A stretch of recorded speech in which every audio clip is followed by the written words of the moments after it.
Ah, le bonheur.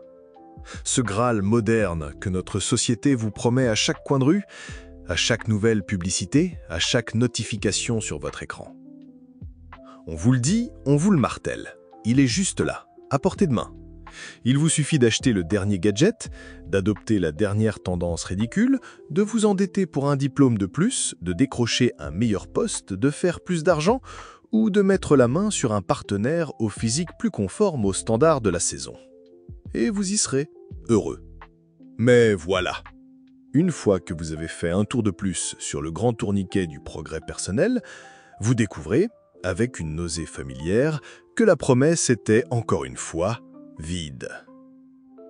Car il y a une vacuité abyssale, une béance métaphysique au cœur de notre société libérale moderne.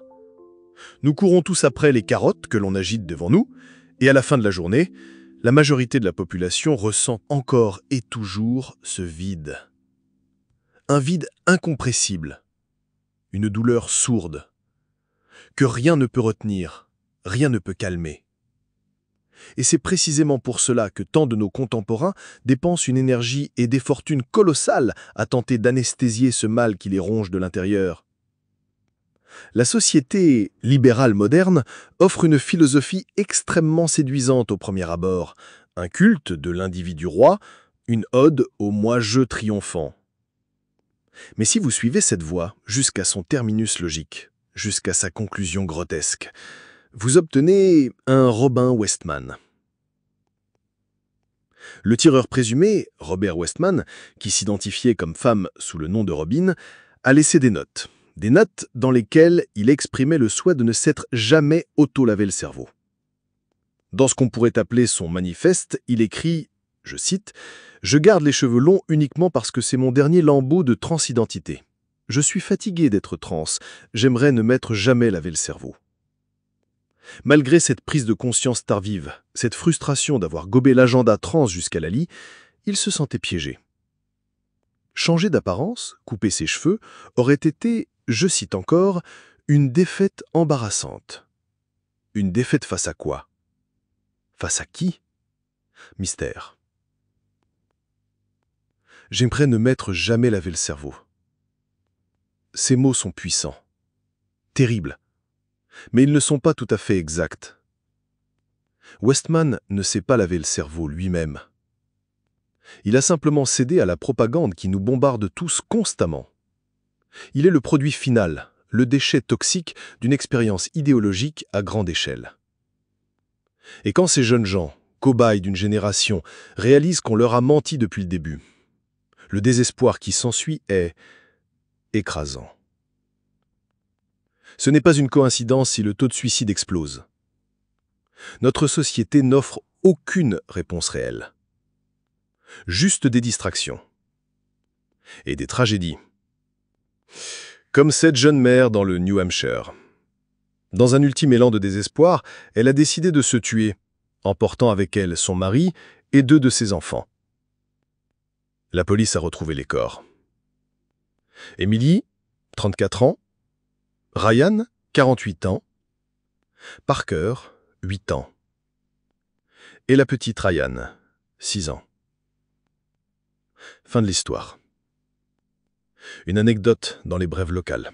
Mais au lieu de chercher des réponses, que fait la population? Elle cherche à calmer la douleur. Et pour ça, mesdames et messieurs, nous avons une panoplie de solutions. Prenez les drogues illégales. Une étude récente a révélé que près de 48 millions d'Américains en avaient consommé au cours des 30 derniers jours. 48 millions. Mais attendez, ce n'est pas tout, car les drogues légales, c'est encore mieux, et c'est remboursé. Aujourd'hui, 68% de la population américaine prend au moins un médicament sur ordonnance chaque jour. Et ça monte. 26% en prennent 4 ou plus.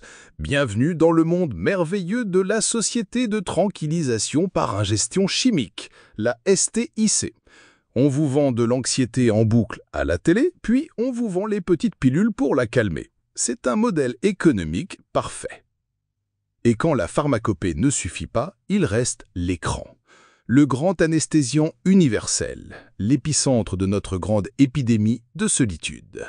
On se connecte les uns aux autres via nos écrans. mais ce que nous y voyons est contrôlé par des algorithmes dont le seul but est de capter votre attention, de la monétiser. Les générations Z et Alpha n'ont jamais connu autre chose. Leur identité, leurs amitiés, leur perception du réel ont été forgées à l'intérieur de systèmes conçus pour maximiser l'engagement. Ils sont la génération la plus connectée de l'histoire et la plus seule. La cause profonde de cette solitude, ce n'est pas le téléphone. C'est le système d'algorithmes qui tourne dessus. Un système qui gouverne silencieusement les vies qui se déroulent à travers lui. Et nous adorons ça. Nous passons en moyenne plus de 10 heures par jour à fixer ces rectangles lumineux, parce qu'ils nous font nous sentir bien. Un petit shoot de dopamine par-ci, une petite polémique stérile par-là. Ce que nous ne réalisons pas, c'est que nos écrans sont un instrument de contrôle d'une efficacité redoutable. Ce n'est pas un hasard si les plus grands basculements culturels de notre histoire ont eu lieu à l'ère d'Internet. En 30 ans, toutes les institutions majeures de notre société ont viré à gauche de manière spectaculaire, sous l'influence de cette gouvernance algorithmique. Et le plus ironique dans tout ça, c'est que pour tenter de lutter contre cette machine, il faut utiliser la machine elle-même. C'est là que sont les gens, les yeux rivés sur leur prison de poche. Alors, le combat continue, dans l'arène numérique. Mais pour combien de temps? Même les universitaires les plus conformistes, les grands prêtres du système, commencent à admettre que l'effondrement de notre civilisation est devenu inévitable. Un certain docteur Luke Kemp de l'université de Cambridge, après avoir épluché 5000 ans d'histoire, a exposé des schémas alarmants. Inégalités, dommages environnementaux, leadership irresponsable, système fragile, tous les symptômes que nous observons aujourd'hui menaient, dans le passé, à l'effondrement. Sa conclusion est sans appel. Nous ne pouvons pas donner de date pour le jugement dernier.